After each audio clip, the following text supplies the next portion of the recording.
Surat police દ્વારા શહેરમાં ગુનાખોરી પર લગામ કસવા માટે એક અનોખી ઝુંબેશ અંતર્ગત અંદાજે 1500થી વધુ રીઢા ગુનેગારોને રાઉન્ડઅપ કરી પરેડ ગ્રાઉન્ડ ખાતે એકઠા કરવામાં આવ્યા હતા.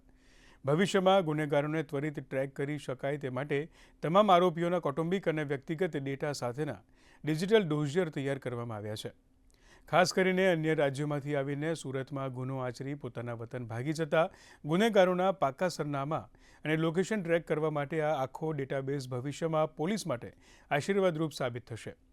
પરેડ ગ્રાઉન્ડ પર જ 8 એક્ઝિક્યુટિવ મેજિસ્ટ્રેટની હાજરીમાં તમામ સામે તાત્કાલિક અટકાયતી પગલાં ભરીને પોલીસે અસામાજિક તત્વોને કડક સંદેશ આપ્યો છે.